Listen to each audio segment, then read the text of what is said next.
If you have an unquenchable thirst to crush your bucket list, relentlessly pursue your dreams, and live life on your own terms, then turn up the volume and tune in. You're now listening to Zeph and Moses Blacksburg on the Year of Purpose podcast.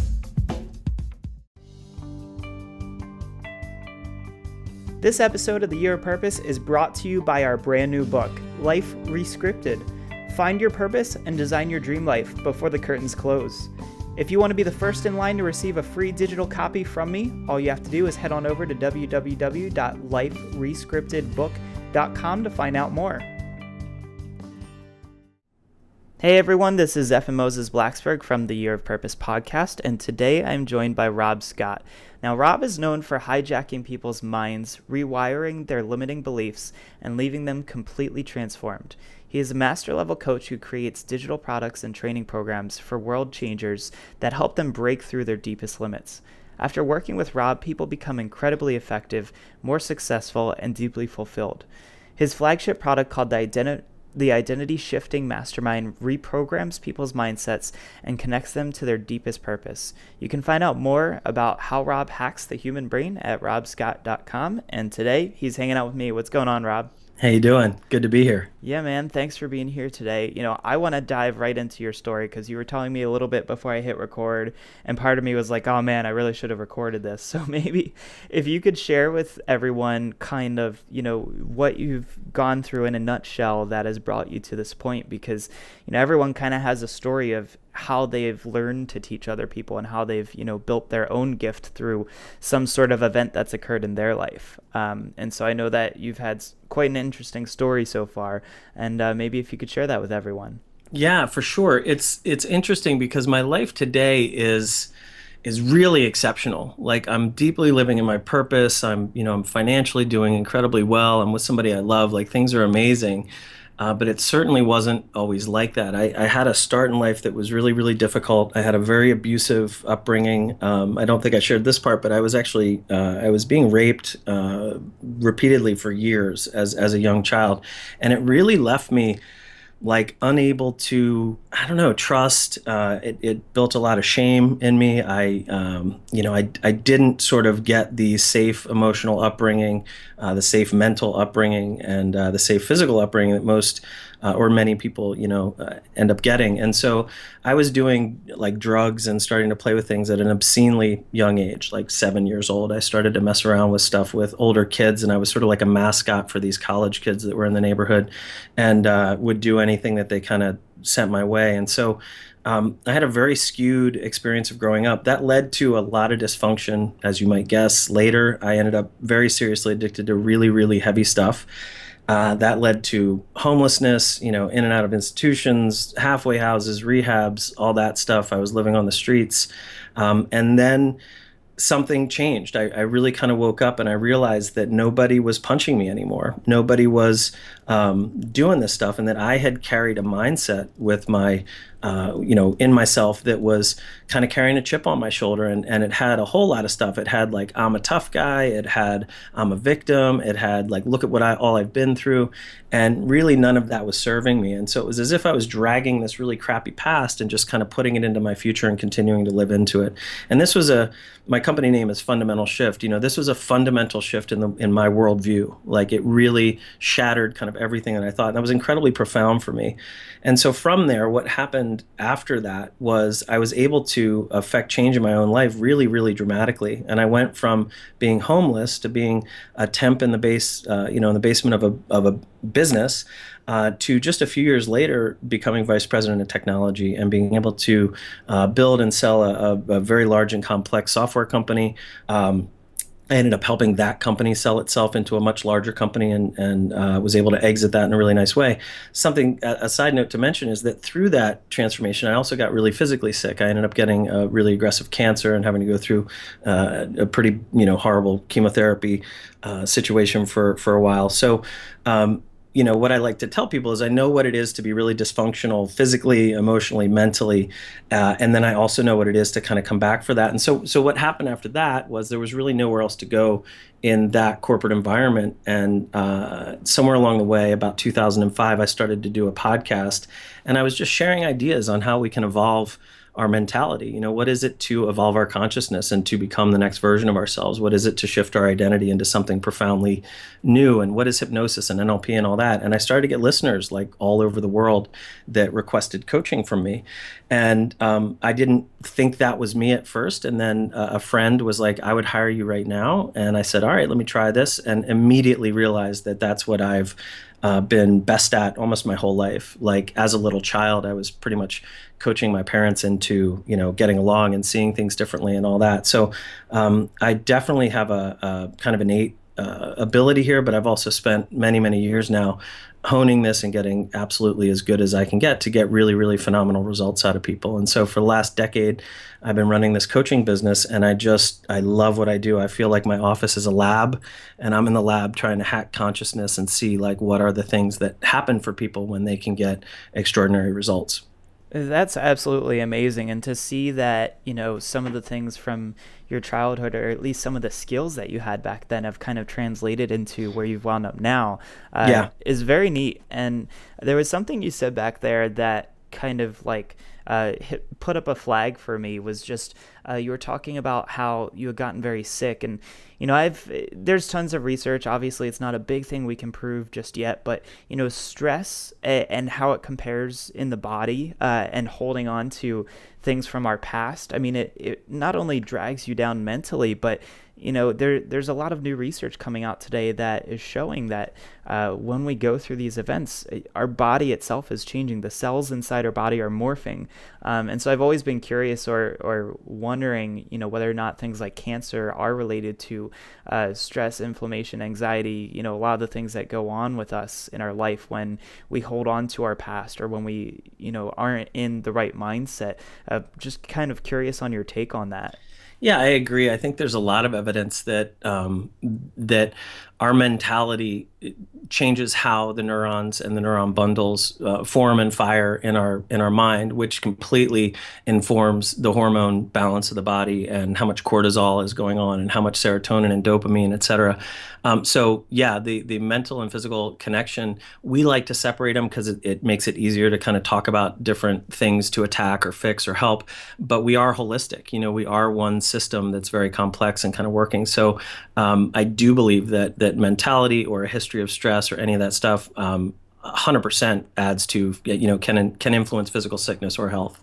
Yeah, and I don't know if you've seen recently, this guy Wim Hof has been making waves because Love him. Yeah, so for everyone listening, if you haven't heard of him, haven't seen, there's you probably saw like a 20-30 minute documentary or something like that. He's phenomenal. Yeah, it's pretty amazing. He's doing great stuff with breath work and being able to affect hormones and testosterone and all this stuff, and dealing with extreme situations. And he's doing things where he's altering parts of the brain and brain function that people thought was only a part of the autonomic nervous system. So, he's actually getting in there, and through different behaviors and actions and mindsets, he's able to alter parts of the brain that until now science really thought was outside the realm of conscious control. And it's profound work that he's doing, and I'm actually really interested in that. Yeah, and my concern is that it's probably a tough thing for some people to grasp. There's people who come from the scientific world, there's people who come from the religious background, and it's very hard to take something that we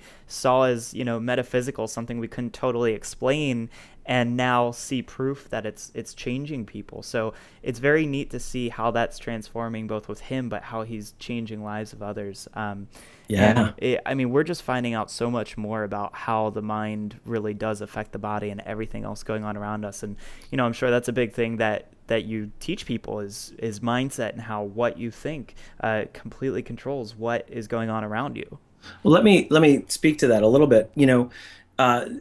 There's a bunch of differences between me and a rock, right? But like one of them is that I'm capable of reacting to my environment, right? So life, to a great degree, what's going on in the rock as far as energetically, the atoms, all that stuff, like we're all a part of this big soup called, the universe or whatever.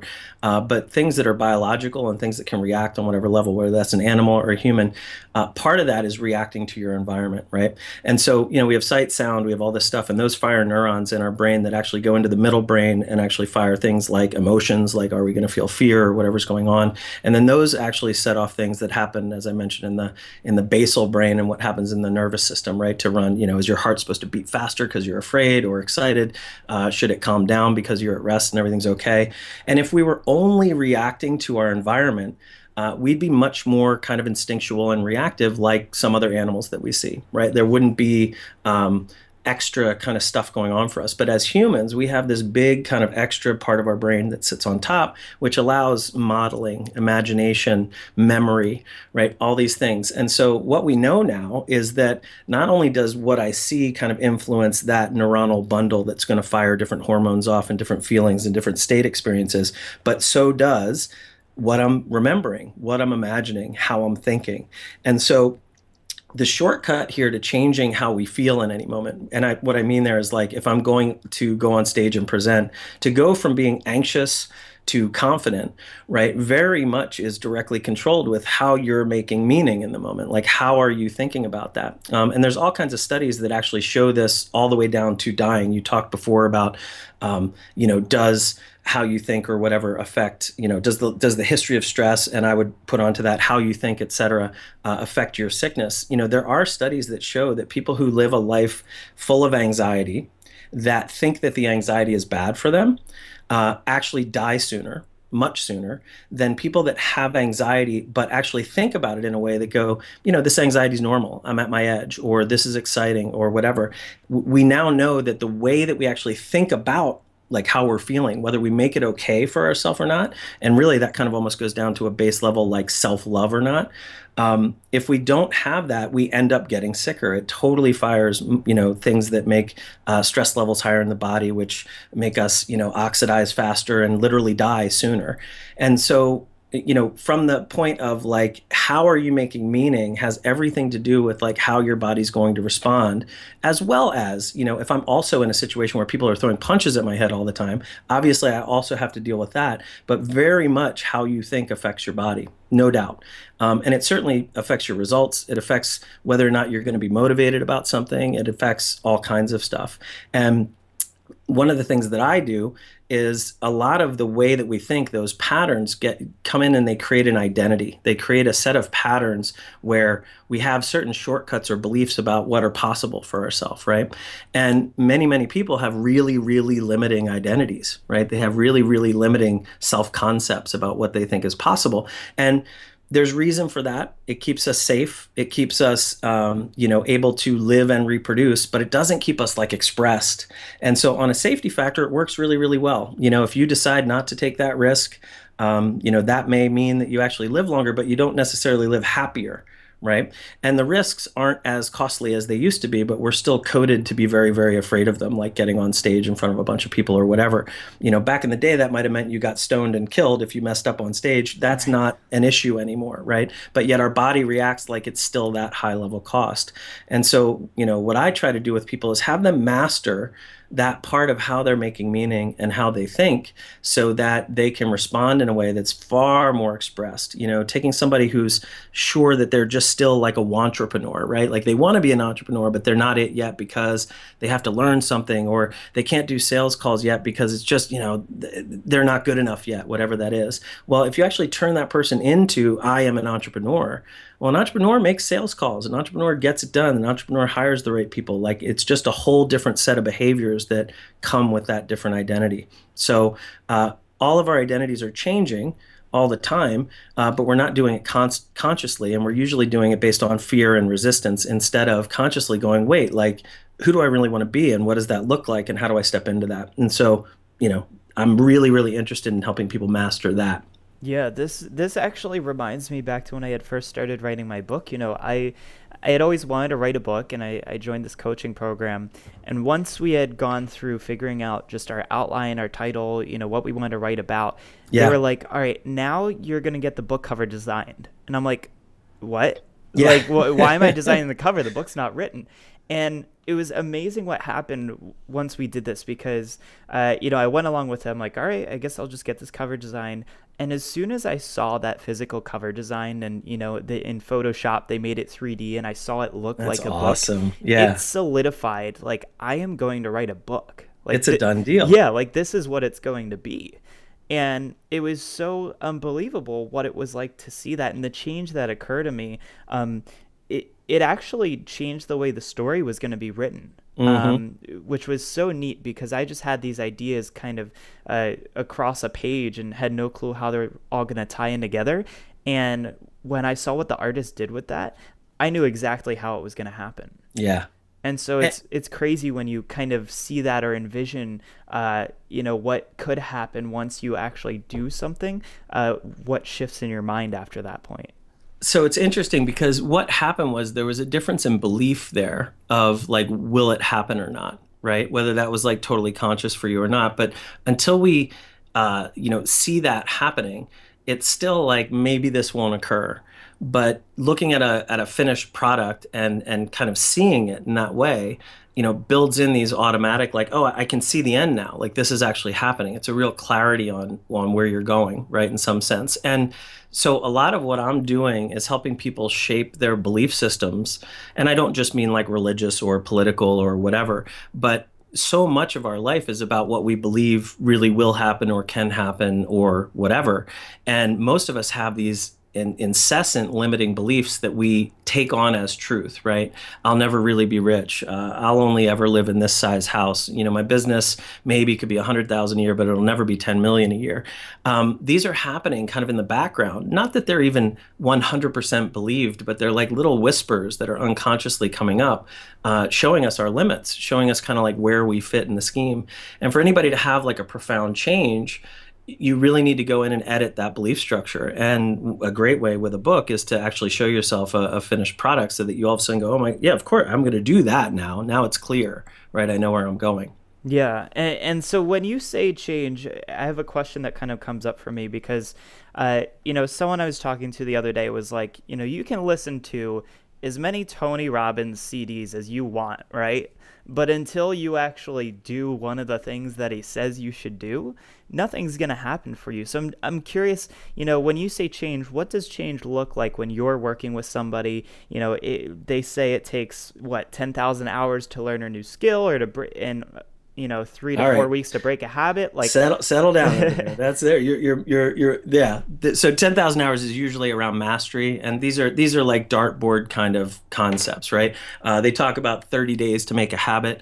But I can tell you will get a heroin habit faster than 30 days if you start to regularly take heroin, right? So it depends on what it is, what the subject is. Are you really going to have a deep mastery of being a surgeon in 10,000 hours? Maybe you'll be better than people who haven't done that, but I don't know the actual hours, and I think that differs depending on intellect and what the thing is. And so these are guidelines, and they're really useful. You asked what change is, right? And just to simplify that down, and this is, this could be thought of as kind of an NLP model, but I see it as people come to me. People come with, let's call it 3 different basic areas of where they want change, right? Okay. One person would come to me and they might say, you know what, like, Rob, I just don't feel good. Like I'm anxious all the time, or I'm depressed or whatever. Like I want to feel better, right? And that's their motivational structure. And they think if they change that, everything will change. Right. Other people come to me and they go, I can't do this one behavior. Like, can you please help me with my habits? Like what I'm doing in my life isn't working, right? I keep trying to have this accounting habit or this workout habit or whatever, or this sales habit in my business, and I'm resisting it. I can't do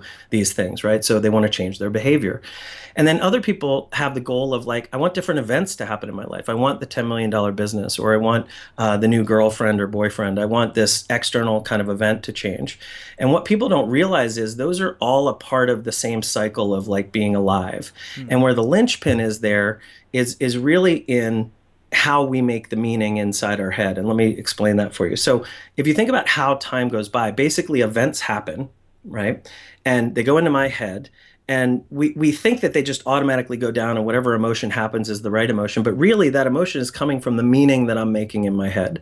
Okay. So one person can see one event and feel very excited by it. Somebody else could see it and get depressed by it. That's all happening because of the meaning and the rule sets and all the stuff that they have going on in their head. Well, if you master that, you can start to master how you feel about stuff. You can master your state in the moment, right? Because how you make meaning is what creates the state or the emotional system in your body. That helps you feel better in the immediate, and that's very immediate. It's very changeable right now. As your state gets better, if you feel motivated and confident and ready to go more often in your life, you will affect the behavior. You'll go to the gym more, or you'll get up to do those sales things, or you'll do that stuff. That will affect the behavior that's going on. And as you change your behavior over time, to whatever degree and what you control, that'll change the events that happen in your life. And then those events come in and create, again, a way for you to make meaning about them that changes the state and all that. So we're trying to change all of those. We all want to feel better. We all want a better level of mastery over how we behave, and we all want that to lead to better events in our life.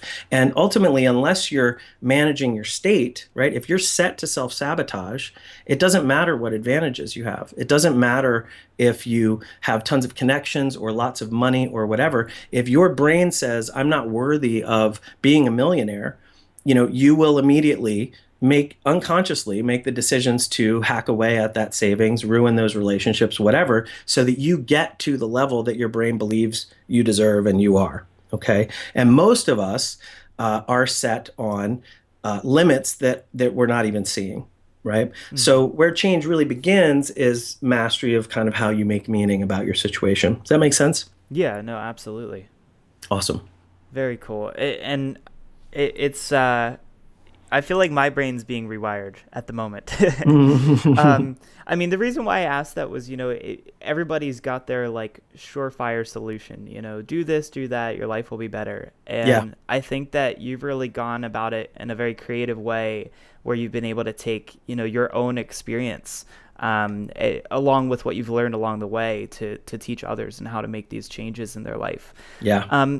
Maybe talk a little bit about awareness, because I think that so many people miss out on perhaps the meaning of something that has happened to them because they just kind of float by and float through the world. And I think one of my biggest fears in life had always been I never wanted to get to the end and feel like it was in the blink of an eye, like I missed it, as if I wasn't there. Maybe talk a little bit about being present and being in the moment, and actually being able to stop and say, oh wow, this is amazing, like just look at the sunset. I know I'm driving home and traffic sucks, but I mean there's more to it than just this. Yeah, so there's about 3 different directions I could take that all feel really important. I will just say, as like a blanket statement, awareness is wildly crucial, and it really is the game changer, because if you can shift your awareness in a fundamental way that I actually teach people, it changes the whole game, not just in this moment, but it iterates through all of the other challenges you're ever going to see in your life. It's literally like a new level of consciousness. Okay. So that's kind of one area that I would love to explain. I don't know how much time we have, but I would love to explain that in using a metaphor that's really, really useful for people usually. The other thing is kind of explaining this model of that. If you think about in the East, there's this deep history of like meditation and being, right? Like, what does it mean to be kind of fulfilled and happy in the moment?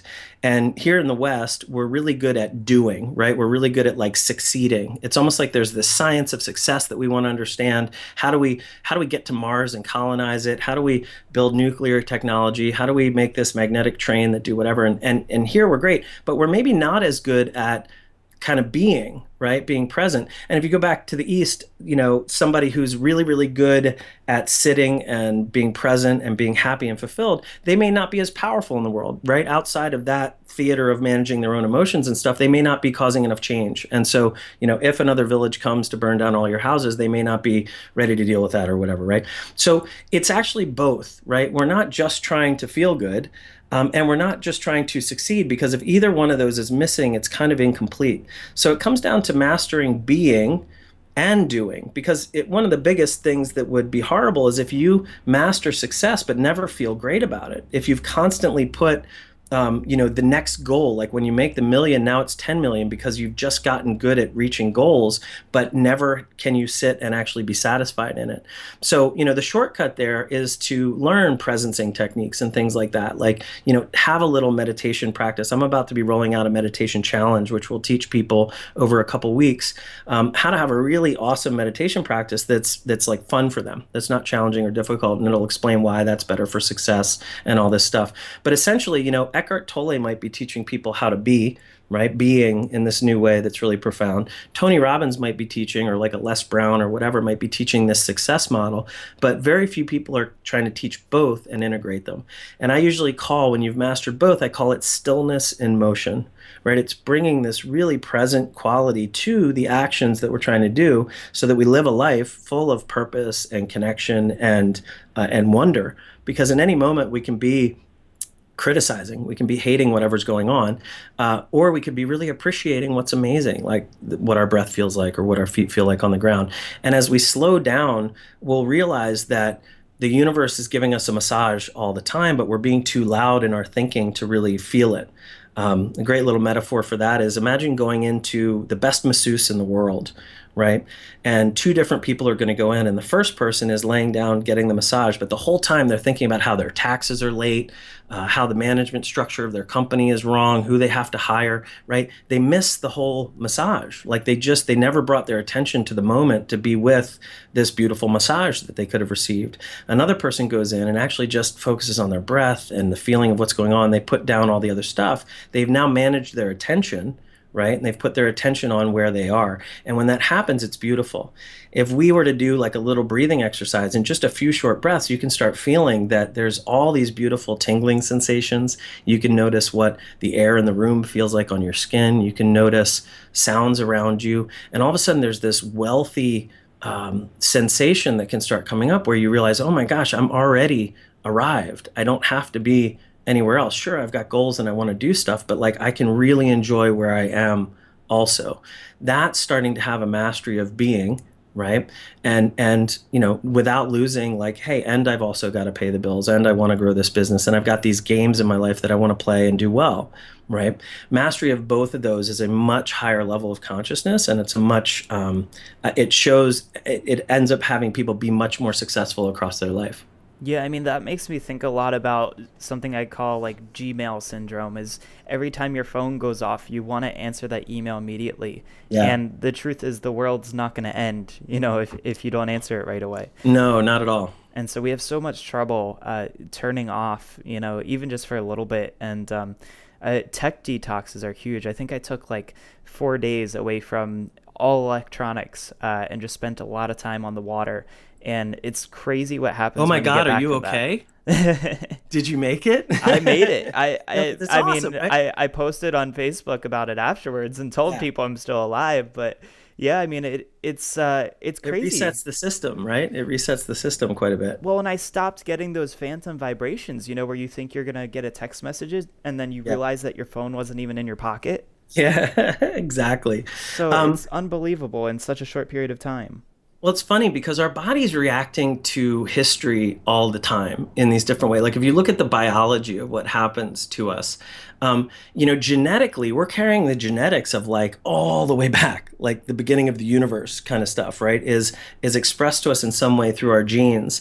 Our hormones are not all the way back history, but they're our recent history, right? Like if you've been stressed and you've got tons of cortisol going on, or you've got, testosterone firing this way, or the serotonin and the dopamine are happening, if I've been spiking sugar for 3 days, right, my body's out of balance in some way. If I haven't gotten enough sleep, my body's out of balance. And you're not going to affect that kind of immediately, right? But over some time of rebalancing, kind of that can get back in state. And then the immediate that we're dealing with like right now, that's like the neurons in our system, right? So like the immediate is the neurons and what's happening, firing in the brain to kind of make whatever the choices the body does happen. The hormones are like the recent history, right? Either hours or a few days or whatever.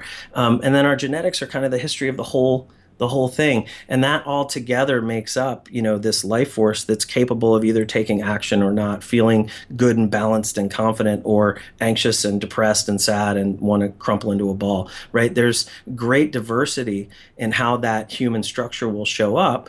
And if we're constantly at our keyboard and we're constantly doing things, it leads to all this decision fatigue, right? That I think like ADD might be coming up to kind of match it, right? It's like this, maybe today, like an evolutionary advantage at some point, but we end up really tired and we end up in way too much mentality, not enough connected to our emotions. We are not taking care of our bodies. We're sitting too long. We're not eating properly, right? And that leaves a system that's really out of balance. And if you could just take breaks from that, and be present, put the phone down, do these other things, right? It doesn't take very long to let that hormonal structure, balance again. Let your neurons kind of calm down. Let your genetics start to fire and express in a way that's really beneficial to you. Instead of, we're learning now that genetics can be in a certain way turned on and turned off, right? To express or not express. So all of that is like the brain is plastic, right? We have neuroplastic ways to change and to adapt, and it has everything to do with the food we're putting in, the stress we're putting on the system, how we're thinking, all that stuff goes into it. And so mastering all those things is really good, and space is important for that.